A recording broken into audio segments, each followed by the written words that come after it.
Einführung. Das folgende kurze Buch behandelt einige Aspekte der Überwindung von Schwierigkeiten.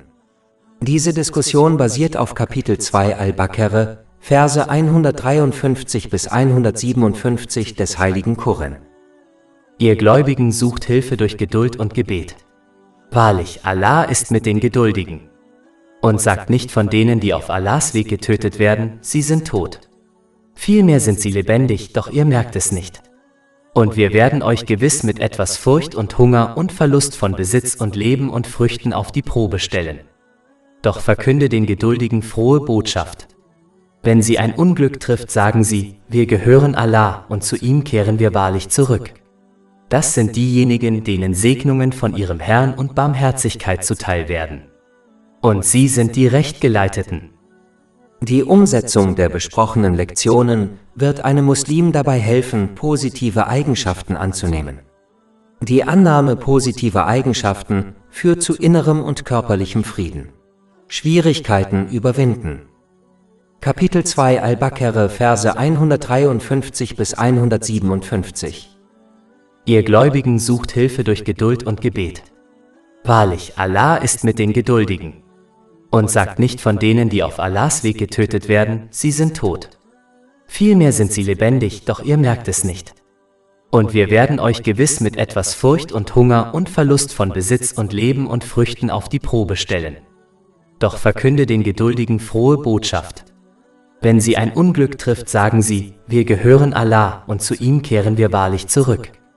Das sind diejenigen, denen Segnungen von ihrem Herrn und Barmherzigkeit zuteil werden. Und sie sind die Rechtgeleiteten. Wenn Allah, der Erhabene, die Gläubigen im Heiligen Koran aufruft, ist sein Ruf oft mit der Verwirklichung ihres verbalen Glaubensbekenntnisses verbunden. Dies liegt daran, dass ein verbales Glaubensbekenntnis ohne Taten im Islam sehr wenig Wert hat. Taten sind der Beweis und die Belege, die man erbringen muss, um in beiden Welten Belohnung und Gnade zu erlangen. Kapitel 2 Al-Baqarah, Vers 153. Ihr Gläubigen sucht Hilfe durch Geduld. Geduld bedeutet, dass man es vermeidet, sich durch Taten oder Worte über seine Schwierigkeiten zu beschweren und während der ganzen Tortur aufrichtigen Gehorsam gegenüber Allah, dem Erhabenen, beibehält. Dieser Gehorsam beinhaltet, die Segnungen, die einem gewährt wurden, auf eine Weise zu nutzen, die ihm gefällt, wie es im Heiligen Koran und den Überlieferungen des heiligen Propheten Muhammad, Friede und Segen seien auf ihm, dargelegt ist. Die Wurzel der Geduld ist das Lernen und Handeln nach islamischem Wissen. Je mehr man islamisches Wissen lernt und danach handelt, desto mehr wird man verstehen, dass alles, was Allah, der Erhabene, wählt, für alle Beteiligten das Beste ist, auch wenn dies für einen selbst nicht offensichtlich ist, da hinter den Schwierigkeiten, denen man gegenübersteht, Weisheiten stecken, die vor einem verborgen sind. Beispielsweise werden in den islamischen Lehren viele solcher Ereignisse besprochen, wie die Geschichte des heiligen Propheten Yusuf, Friede sei mit ihm, der in jungem Alter von seinen Brüdern, von seinen Eltern getrennt, in einem dunklen und tiefen Brunnen ausgesetzt, als Kindersklave verkauft und zu Unrecht ins Gefängnis geworfen wurde. Aber jedes dieser Ereignisse ermöglichte es ihm, bestimmte Lektionen zu lernen, die ihn darauf vorbereiteten, die Bevölkerung Ägyptens vor einer großen Hungersnot zu retten. Hätte er die Schwierigkeiten, mit denen er konfrontiert wurde, nicht ertragen, wäre er nicht in der Lage gewesen, Millionen von Leben zu retten. Kapitel 2 Al-Baqarah, Vers 216. Aber vielleicht hasst ihr etwas und es ist gut für euch, und vielleicht liebt ihr etwas und es ist schlecht für euch. Und Allah weiß es, ihr aber wisst es nicht. Der Glaube an diese Weisheiten und damit die Gehorsamkeit gegenüber Allah, dem Erhabenen, ist daher Teil des eigenen Glaubens. Es ist leicht, in guten Zeiten an Allah, den Erhabenen, zu glauben und ihn zu preisen. Aber die wahre Prüfung besteht darin, wenn man Schwierigkeiten gegenübersteht und ihm dennoch gehorcht und ihn lobt. Das Studium der islamischen Lehren hilft einem auch, seine Schwierigkeiten mit denen anderer Menschen zu vergleichen, die Allah, dem Erhabenen, lieber waren und größere Schwierigkeiten ertragen mussten. Dieser Vergleich hilft einem, seine eigenen Schwierigkeiten herabzusetzen, was einem wiederum dabei hilft, geduldig zu bleiben. Dies kann auch erreicht werden, wenn man andere Menschen in der eigenen Zeit beobachtet, die mit größeren Schwierigkeiten konfrontiert sind als man selbst. Die islamischen Lehren lassen einen auch die Bedeutung des Schicksals verstehen und wie jedes Ereignis, dem man im Leben begegnen wird, ob es nun gute oder schlechte Zeiten sind, unvermeidlich ist. Sich über etwas Unvermeidliches und Unausweichliches zu beschweren, wird nichts Gutes bringen. Eine Person wird nur die unzähligen Belohnungen verpassen, die sie erhalten könnte, wenn sie in den unausweichlichen Schwierigkeiten, denen sie sich stellen muss, geduldig bleibt. Kapitel 39 Az-Zumar, Vers 10. Dem Geduldigen wird seine Belohnung ohne Rechenschaft, ohne Begrenzung gegeben. Eine Person hat daher die Wahl, einem unausweichlichen Ereignis mit Geduld entgegenzutreten und eine unzählige Belohnung zu erhalten, oder einem unausweichlichen Ereignis mit Ungeduld entgegenzutreten und die Belohnung zu verlieren, die sie hätte erhalten sollen. In beiden Fällen wird sie dem unausweichlichen Ereignis gegenüberstehen, daher ist es sinnvoll, in beiden Welten einen Nutzen daraus zu ziehen. Kapitel 57 Al-Hadid, Verse 22-23. Kein Unglück trifft die Erde oder euch selbst, ohne dass es in einem Register verzeichnet ist, bevor wir es geschehen lassen. Wahrlich, das ist für Allah ein leichtes. Damit ihr nicht über das verzweifelt, was euch entgangen ist. Das Studium der islamischen Lehren führt auch dazu, dass man versteht, dass die Dinge, die man sich in dieser Welt wünscht, nicht unbedingt das Beste für einen sind. Kapitel 2 Al-Baqarah, Vers 216. Aber vielleicht hasst ihr etwas und es ist gut für euch, und vielleicht liebt ihr etwas und es ist schlecht für euch. Und Allah weiß es, ihr aber wisst es nicht. Jeder Mensch hat in seinem Leben viele Beispiele für diese Wahrheit. Es gibt viele Dinge, die sich ein Mensch wünscht, weil er glaubt, dass es das Beste für ihn ist, nur um dann festzustellen, dass diese Dinge für ihn zu einer Quelle des Stresses werden. Und es gibt viele Dinge, die ein Mensch nicht mag, weil er glaubt, dass sie schlecht für ihn sind, nur um dann festzustellen, dass diese Dinge für ihn zu einer Quelle des Guten werden. Wer dies versteht, wird weniger ungeduldig sein, wenn er mit Situationen konfrontiert wird, die seinen Wünschen widersprechen, da er versteht, dass es für ihn das Beste ist, sich der Situation zu stellen, auch wenn ihm dies nicht klar ist. Ebenso wie Gold durch Hitze gereinigt wird, erlangen Menschen geistige Stärke, wenn sie Schwierigkeiten begegnen. Wer an ein leichtes Leben gewöhnt ist, erleidet oft Nervenzusammenbrüche, wenn er mit normalen und sogar kleinen Schwierigkeiten konfrontiert wird, wie etwa Eheproblemen. Durch Prüfungen stärkt Allah, der Erhabene, den geistigen Zustand eines Muslims, sodass er zukünftigen Schwierigkeiten mit Leichtigkeit begegnen kann. Wie der Islam lehrt, ist Geduld in allen Situationen erforderlich, auch in Zeiten der Ruhe. In Zeiten der Ruhe muss eine Person Geduld an den Tag legen, um zu verhindern, dass sie den Segen, der ihr gewährt wurde, wie etwa eine gute Gesundheit oder eine Gehaltserhöhung, missbraucht. Es gibt noch viele weitere Weisheiten, die sich mit den Schwierigkeiten dieser Welt auseinandersetzen und die in den islamischen Lehren erörtert werden. Daher ist es für Muslime von entscheidender Bedeutung, sie zu studieren, zu lernen und danach zu handeln, damit sie in jeder Situation Geduld entwickeln, damit sie in beiden Welten eine zahllose Belohnung erhalten. Eine Person muss in jeder Situation geduldig bleiben, so wie ein weiser Patient den medizinischen Rat seines Arztes akzeptiert und befolgt, weil er weiß, dass es das Beste für ihn ist, obwohl ihm bittere Medikamente und ein strenger Diätplan verschrieben werden. Geduld bedeutet nicht, dass eine Person untätig wird. Ein Aspekt der Geduld besteht darin, sich mit der Situation auseinanderzusetzen und zu versuchen, sie gemäß den Lehren des Islam zu korrigieren. Eine Frau, die beispielsweise von ihrem Ehemann misshandelt wird, sollte Schritte unternehmen, um sich und ihre Kinder zu schützen, beispielsweise sich von ihrem Ehemann zu trennen. Sich auf diese Weise zu verhalten, widerspricht nicht der Geduld, während Untätigkeit weder mit Geduld noch mit dem Islam zu tun hat. Ebenso widerspricht das Zeigen von Emotionen, beispielsweise Weinen, in keiner Weise der Geduld, da der heilige Prophet Jakub, Friede sei mit ihm, vor Kummer so sehr weinte, dass er blind wurde, und dennoch wurde er von Allah, dem Erhabenen, nie dafür kritisiert. Kapitel 12 Jusuf, Vers 84. Und er wandte sich von ihnen ab und sagte, O mein Kummer um Josef. Und seine Augen wurden weiß vor Kummer, denn er war ein Unterdrücker. Es gibt viele Beispiele dafür, dass der heilige Prophet Muhammad, Friede und Segen seien auf ihm, über eine traurige Situation weinte, wie zum Beispiel den Tod seines Sohnes Ibrahim, möge Allah mit ihm zufrieden sein. Dies wurde in einem Hadith in Sunan Abu Dawud, Nummer 3126, besprochen. Ungehorsam gegenüber Allah, dem Erhabenen, durch Worte und Taten zu zeigen, widerspricht der Geduld. Alles andere ist akzeptabel und Teil der menschlichen Natur, wie Weinen und traurig sein. Es ist wichtig zu beachten, dass man vom Beginn einer Schwierigkeit an Geduld zeigen muss, bis man diese Welt verlässt. Dies wird in einem Hadith in Sahih Bukhari, Nummer 1302 erwähnt. Geduld zu zeigen, nachdem einige Zeit vergangen ist keine echte Geduld.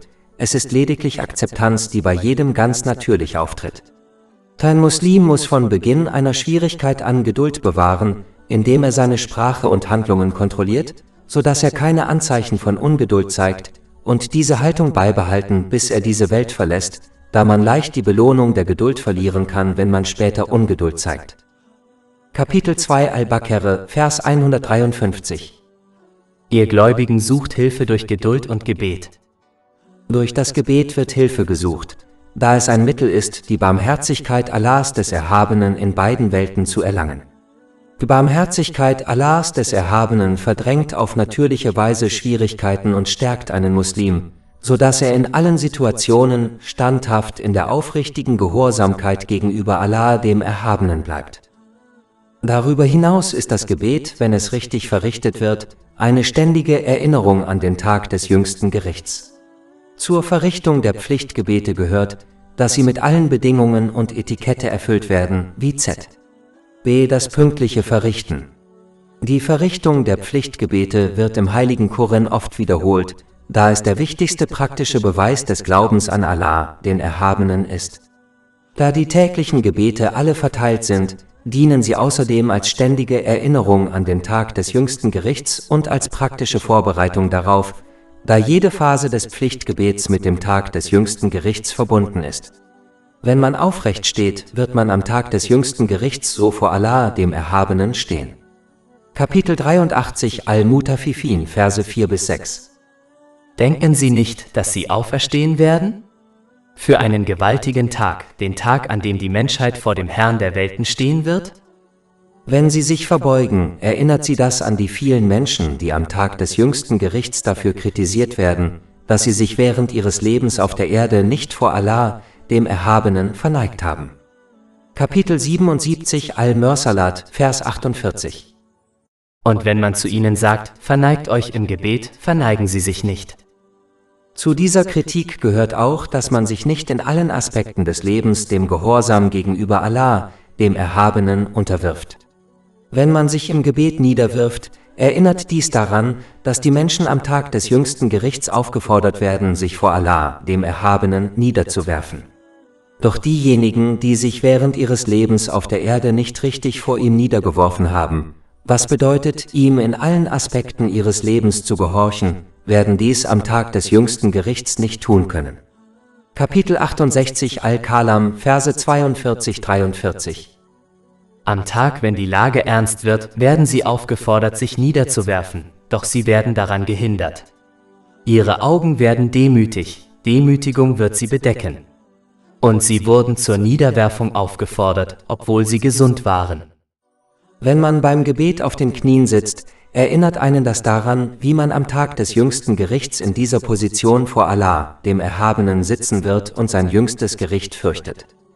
Kapitel 45 Al-Jathiyah, Vers 28.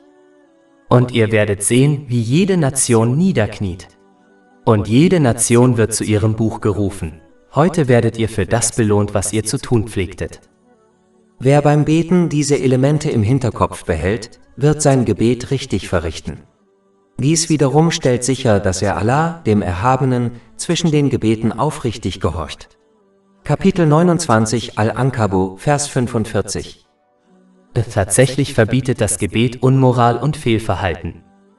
Dieser Gehorsam beinhaltet, dass man die Segnungen, die einem gewährt wurden, auf eine Weise nutzt, die dem Herrn gefällt, wie es im Heiligen Koran und den Überlieferungen des heiligen Propheten Muhammad, Friede und Segen seien auf ihm, dargelegt ist.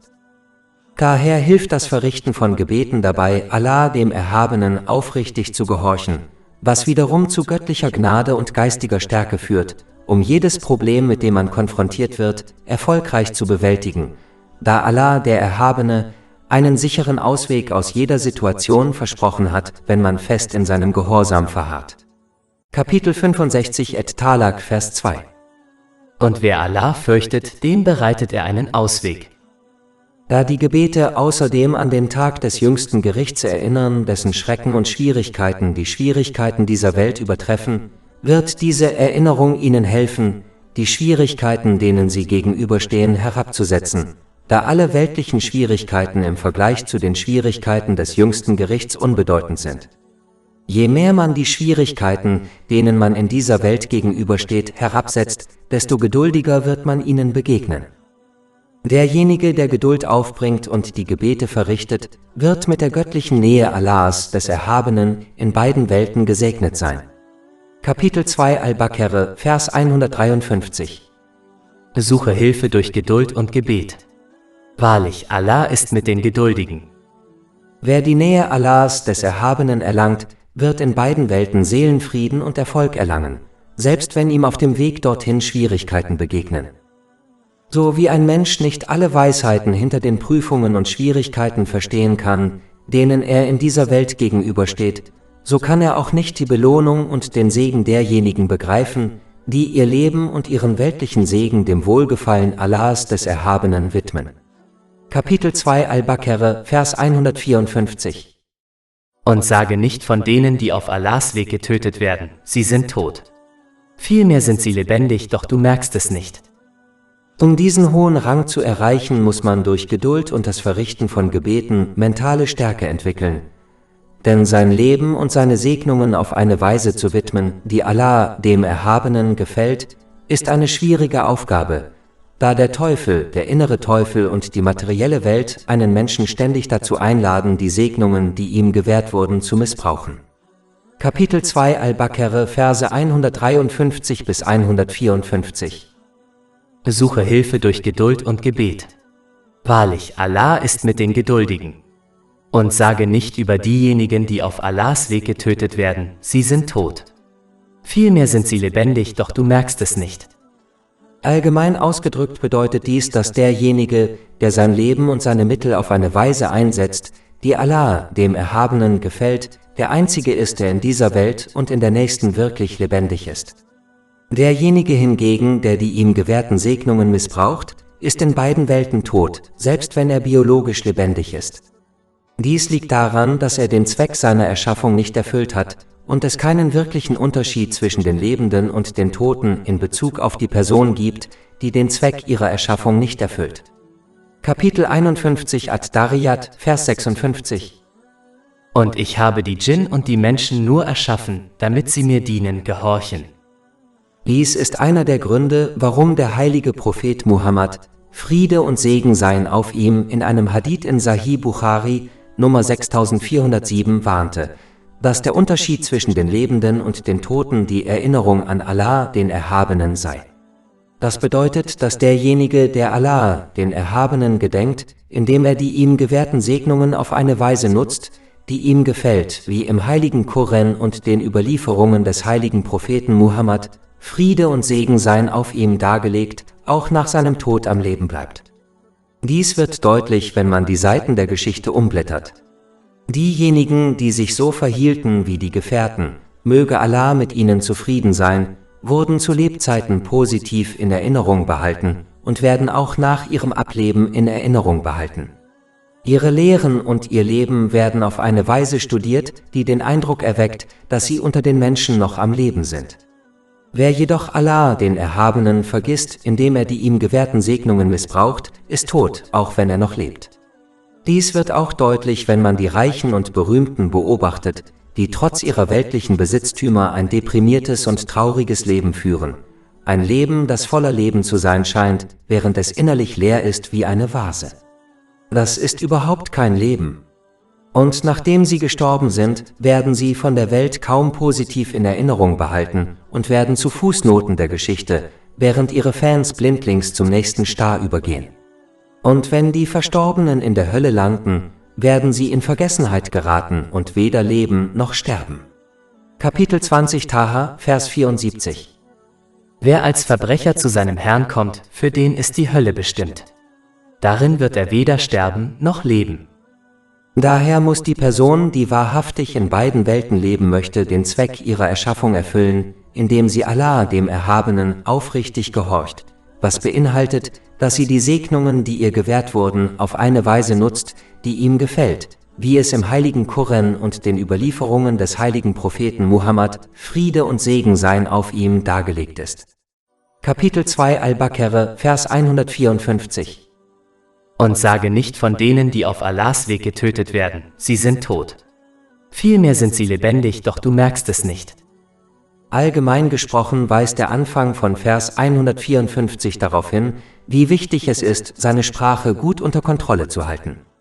Sprache kann in 3 Kategorien unterteilt werden. Die erste ist böse Sprache, die um jeden Preis vermieden werden muss. Die zweite ist gute Sprache, die zum richtigen Zeitpunkt gesprochen werden sollte. Die letzte Kategorie der Sprache ist eitle Sprache. Diese Art der Sprache wird weder als Sünde noch als gute Tat angesehen, aber da sie zu böser Sprache führt, ist es am besten, sie ebenfalls zu vermeiden. Darüber hinaus wird eitle Sprache am Tag des jüngsten Gerichts eine Quelle des Bedauerns für eine Person sein, wenn sie die Gelegenheiten und die Zeit erkennt, die sie mit eitler Sprache verschwendet hat. Daher muss ein Muslim entweder Gutes sagen oder schweigen. Dies wird in einem Hadith in Sahih Muslim Nummer 176 empfohlen.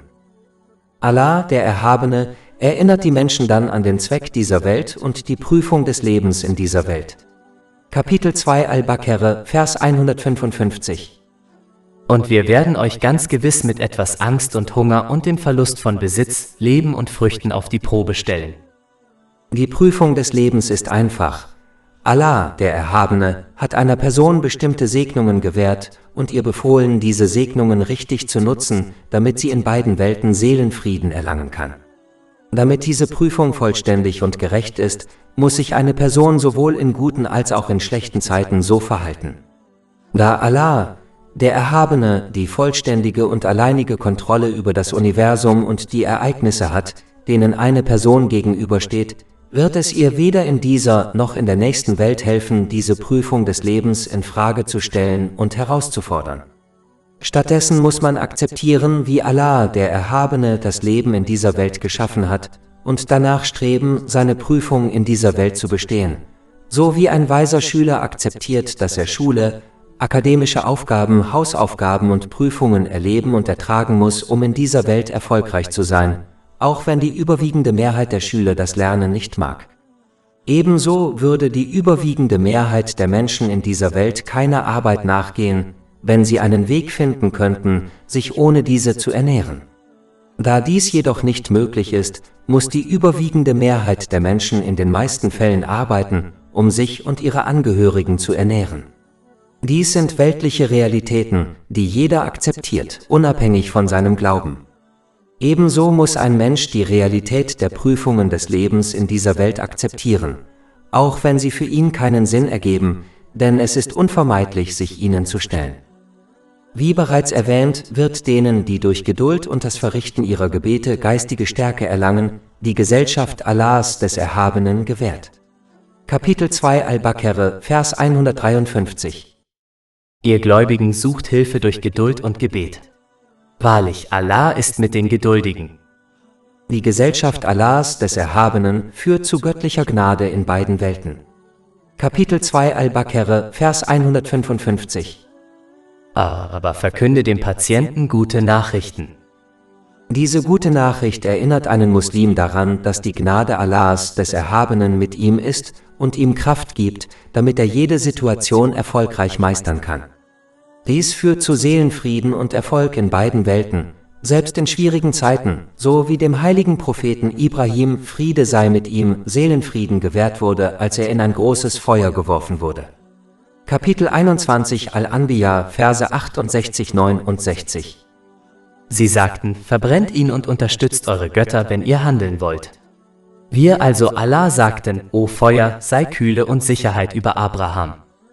Es sind diese geduldigen Menschen, die die innere Wahrheit erkennen, dass jede Situation, der sie gegenüberstehen, unausweichlich und unabwendbar ist, genau wie ein Pfeil, der sein beabsichtigtes Opfer trifft.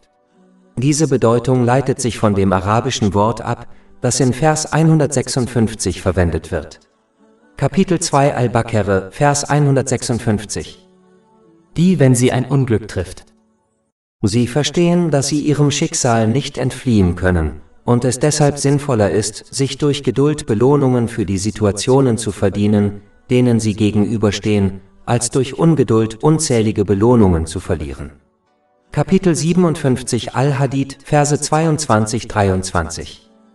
Kein Unglück trifft die Erde oder euch selbst, ohne dass es in einem Register verzeichnet ist, bevor wir es geschehen lassen. Wahrlich, das ist für Allah ein leichtes. Damit ihr nicht verzweifelt über das, was euch entgangen ist. Wer sein Schicksal akzeptiert und versteht, dass Allah, der Erhabene, das Beste für ihn wählt, selbst wenn er die Weisheit hinter seinen Entscheidungen nicht erkennt, wird zur Geduld geführt. Kapitel 64 bei Takabun, Vers 11. Kein Unglück geschieht ohne die Erlaubnis Allahs. Und wer an Allah glaubt, dem wird er das Herz recht leiten. Und Kapitel 2 Al-Baqarah, Vers 216. Aber vielleicht hasst ihr etwas und es ist gut für euch, und vielleicht liebt ihr etwas und es ist schlecht für euch. Und Allah weiß es, ihr aber wisst es nicht.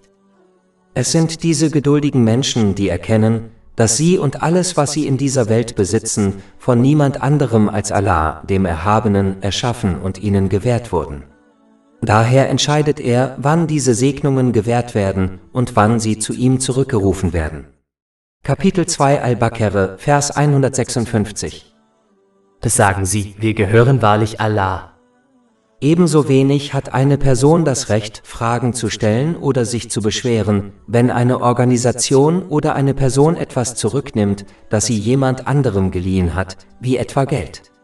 Ebenso wenig hat eine Person das Recht, sich über Allah, den Erhabenen, zu beschweren, wenn er ihr etwas zurücknimmt, das ihr in dieser Welt gewährt wurde, da alles, was ihr gewährt wurde, sogar ihr eigenes Leben, lediglich ein Darlehen von Allah, dem Erhabenen, ist. Deshalb muss eine Person alle Segnungen, die ihr gewährt wurden, auf eine Weise nutzen, die Allah, dem Erhabenen, gefällt, da man auf diese Weise die Segnungen zurückzahlt, die man geliehen hat. Die Segnungen im Paradies hingegen sind ein Geschenk, das eine Person erbt, und sie ist daher frei, sie nach Belieben zu nutzen. Kapitel 7 Al-Araf, Vers 43. Und man wird ihnen sagen, dies ist das Paradies, das ihr für eure Taten erben wurdet. Diese geduldigen Menschen erinnern sich ständig an ihre Rückkehr zu Allah, dem Erhabenen, und daran, dass sie für all ihre Taten zur Rechenschaft gezogen werden, auch für die Zeiten, in denen sie trotz Schwierigkeiten geduldig blieben. Kapitel 2 Al-Baqarah, Vers 156. Und wahrlich, zu ihm werden wir zurückkehren. Sich am Tag des jüngsten Gerichts an seine Verantwortung zu erinnern, war schon immer ein hervorragendes Mittel, um in schwierigen Zeiten Geduld zu bewahren, indem man es vermeidet, sich in Worten oder Taten zu beschweren und Allah, dem Erhabenen, aufrichtig gehorcht. Und ein hervorragendes Mittel, um in guten Zeiten Dankbarkeit zu bewahren, indem man die Segnungen, die einem gewährt wurden, auf eine Weise nutzt, die Allah, dem Erhabenen, gefällt, wie es im heiligen Koran und den Überlieferungen des heiligen Propheten Muhammad, Friede und Segen seien auf ihm, dargelegt ist. Darüber hinaus ist, wie bereits erwähnt, das Erinnern an die eigene Verantwortung am Tag des jüngsten Gerichts eine hervorragende Möglichkeit, alle Schwierigkeiten, denen man in dieser Welt gegenübersteht, herabzuwürdigen, da alle weltlichen Schwierigkeiten im Vergleich zu den Schrecken und Schwierigkeiten des Tages des jüngsten Gerichts an Bedeutung verlieren. Diese Einstellung wird einen weiter dazu ermutigen, Geduld zu bewahren. Kapitel 2 Al-Baqarah, Vers 156. Und wahrlich, zu ihm werden wir zurückkehren.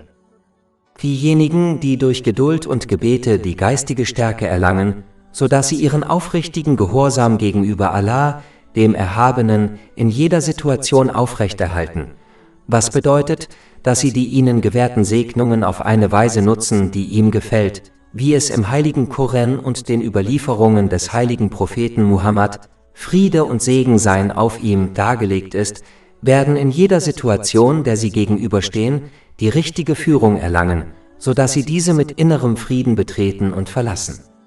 Kapitel 2 Al-Baqarah, Vers 157. Dies sind diejenigen, denen der Segen ihres Herrn und seine Barmherzigkeit zuteil werden. Und sie sind die Rechtgeleiteten. Und Kapitel 16 An-Nahl, Vers 97. Wer Gutes tut, sei es Mann oder Frau, während er gläubig ist, dem werden wir gewiss ein gutes Leben verhelfen, und wir werden ihnen gewiss ihren Lohn im Jenseits entsprechend dem Besten geben, was sie zu tun pflegten. Wer hingegen die Geduld verliert und seine Gebete nicht verrichtet, wird nicht die geistige Stärke erlangen, Allah, dem Erhabenen, in jeder Situation aufrichtig gehorsam zu bleiben. Dies wird nur dazu führen, dass er die ihm gewährten Segnungen missbraucht, was wiederum zu Stress, Elend und Ärger in beiden Welten führt, selbst wenn er die ganze Welt besitzt und Momente voller Spaß und Unterhaltung erlebt, da er sich der Kontrolle Allahs, des Erhabenen, nicht entziehen kann. Kapitel 9 At-Tawbah, Vers 82. So lasst sie ein wenig lachen und dann viel weinen als Entschädigung für das, was sie verdient haben.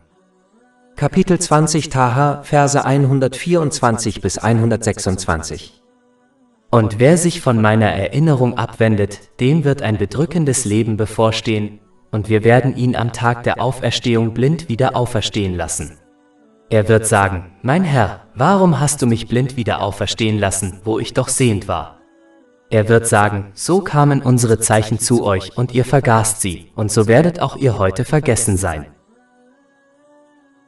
Über 400 kostenlose E-Books, Hörbücher, Infografiken, Podcasts und Blogs auf unserer Website verfügbar: www.shakepot.com